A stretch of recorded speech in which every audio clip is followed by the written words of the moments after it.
Welcome to The Pulse, where we delve deep into the issues and ideas that are shaping the future of education. I'm your host, Rick Surrency, Superintendent of the Putnam County School District, and each week we'll be talking to teachers, administrators, and other experts in the field about the latest trends, best practices, and most pressing concerns in education. Whether you're a teacher, a parent, or just someone who cares about education, this podcast is for you. So sit back, relax, and let's dive into the pulse.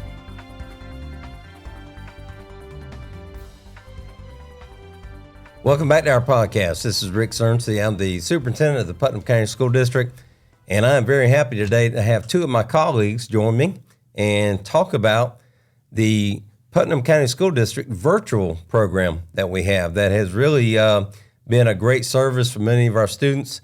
And we have with us today Mary Wood and Bonnie Putman, who are going to talk to us about some of the services they provide and just kind of bring us up to date and up to speed about what our virtual schools do now. So both of you introduce yourself, and then we'll talk about some of the services you provide.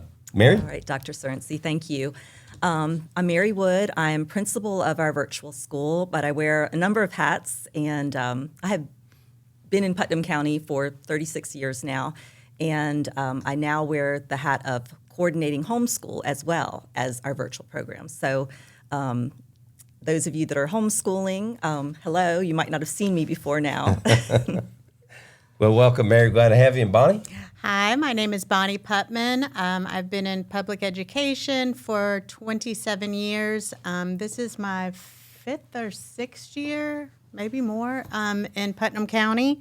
But I am the school facilitator. So I act as all other entities, guidance counselor, testing coordinator, progress monitor, all sorts of things with our Putnam Virtual School students. Welcome, Bonnie. It's good to have you. And just a little side note, Mary and I were assistant principals together dating back to the 90s, right, at Palaca Junior Senior High, better known as Palaca High School at that time. So we've known each other for a long time, and I have a high degree of respect for you and both of you and what you're doing. And this is truly a unique role to really help a lot of the unique needs that our students have. So, Mary, if you would, kind of give us the umbrella of what Putnam Virtual does in our school district.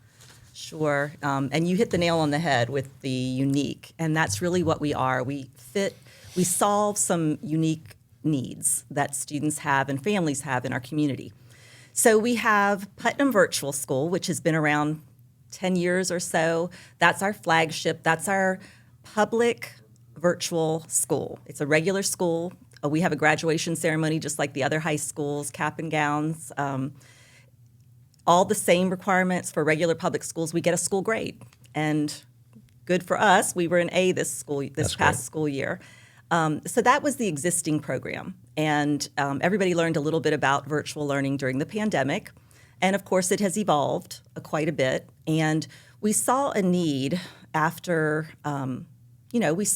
Putnam Virtual was great. It was filling a lot of needs for students, but there was a whole segment of students that were moving into our community mid-year or were homeschooling and really could benefit from access to a quality online curriculum. And so that brought on the initiation this year, thanks to our school board approving it, of Putnam Flex, which Putnam Flex is it's on a different platform. We had been using Florida Virtual School coursework for Putnam Virtual in the past, and now we have expanded, and we have two platforms. And this gives us more flexibility and ability to service students whatever time they come in the year, as well as different courses and different learning styles. So it's really been great to have both now, the duality with both programs. That's great, Mary. I know that Bonnie does a lot of hands-on work with our students, and maybe, if some of our students or potential students are watching, what are some things that they might expect with Putnam Virtual and our Putnam Flex? Yeah. So let me first say about the curriculum. So both the curriculums that the students use, whether they're using the FLVS platform or the Putnam Flex, which is through Imagine Learning, both of these curriculums use the best standards. They're aligned to the best standards. They're state approved. by Florida. So what they're getting in these courses is going to help them pass their statewide assessments. So that's great. Also, with Putnam Virtual School, we're the public K-12 virtual program. And so our students who complete the program, they actually can earn a Florida high school diploma, which is not the case with home education. So if a child is rostered under home education, they are unable to earn a Florida high school diploma. So parents really need to look at that when they are looking at their choices for their students. But back to your question. So if you are a student and you are interested in virtual learning, some things that we look at is, are you motivated? That's the first one. If there's not going to be a teacher there every day, you know, with their thumb on you saying, do your work, you have to be a self-starter and motivated and dedicated to learning. This is not an opportunity for you to just lay around and not do your work. There is a pacing requirement, so it's not at your own pace. I can work as slow as I want to. You cannot. With our virtual programs, we do follow the Putnam County calendar. So students are asked to keep in with that. Where the semester ends, they have to be 100% complete with their classes. We ask that they set a schedule. There is flexibility. These are not live classes, so it's not like they have to be up at 8 o'clock in the morning and start working in their classes. There is an attendance requirement because we're a public school, so they are logging in daily, but they can do that at any time during the day. We just kind of expect and suggest that they spend about an hour in each course each day. What are some, I don't know, there's probably not a typical student, but what type of students? I would assume some students that may have a job or have some other reason why this might be accommodating. What are some characteristics you might see with some of the learners? That is very true. So a lot of our high school students do have jobs, and so it would not be out of the ordinary for me to see students posting assignments or submitting assignments at 10 and 11 o'clock at night. Mm-hmm. They may have worked all day, and then they're doing their work at night. I just stress to them, if they're consistent and they're communicating with their teachers, that's the best thing. And another thing we talk about a lot is self-advocating. So if they're somehow get in the woods with something, they get behind, they're sick, they got scheduled crazy or whatever it is, they need to reach out to their teachers and let them know if they are struggling in a certain subject area. Despite the fact that there's not live instruction, these teachers, if you reach out to them and say, hey, I'm struggling in this, whatever it is, they will go live with you and help you. And there's a way to message each other within both platforms, both FLVS and through Imagine Learning. So there is a teacher that's assigned to their courses. They're not just out there, on their own. There are people that are there that can help them. Well, you made a great point about they need to be self-starters, be on a schedule, because the teacher's not going to be standing over them. Right. But by the same token, there is help out there. So right. Teachers, speaking of teachers, I would assume some of these possibly could be local teachers teaching, and some would be not local. And some of them are. They are Florida certified teachers, and Bonnie made a really great point that we really do want to stress. These are bona fide credits that are earned. The courses are taught by Florida certified teachers. Some are local, some are across the state. And before we leave the topic, I did want to also mention, it's interesting when you think about what type of student or families choose this as an option. And yes, older students that have jobs, but there's a lot of unique needs that are being met. We have students that have severe anxiety of going into public places, different health issues that make them miss a lot of school days because of doctor's appointments. And with the flexibility of a virtual schedule, they don't miss as much school because they can do their schoolwork in the evening after their doctor's appointments. We even have some family situations. I have an over-the-road, a parent who's a single parent, is an over-the-road trucker, Really? and takes their child. Their child does their virtual coursework across the country with their parent. So, and we have some professional young people. We have a professional ballerina. We have a young athlete, and we have an actor who this allows them to travel as they need to and still get their schooling. How much have you seen education, both of you, since you've been in education for some time, how much have you seen education change and adapt since the pandemic? I think the pandemic opened our eyes both in a good way and in a bad way to virtual learning. Some of us discovered that they don't like virtual learning. They really prefer, and I think probably 75-80% of students do better with a face-to-face teacher in a brick and mortar school. But there are always going to be those unique needs that virtual just is a good fit. So let me ask you this, kind of middle of the road. If there's a student who maybe wants to come in and do their elective, maybe they're involved in ag, could they do their core classes through virtual and then come and maybe take a face-to-face ag class, or even participate in a after-school activity? Is that an option? It is. It is. So our students are part of the district, and so we're part of Putnam County School District. So the things that are offered to the brick and mortar students are also offered to our students. For example, Mary had said about the graduation ceremony. We have Hair of Jones come out. We do cap and gowns. Miss Wood does senior pictures for our guys. The school board is there. Superintendent passes out diplomas. We also have dual enrollment through St. Johns River for our students that are eligible for that. They can do it. There are CTE, the Career Tech Ed classes that are virtual.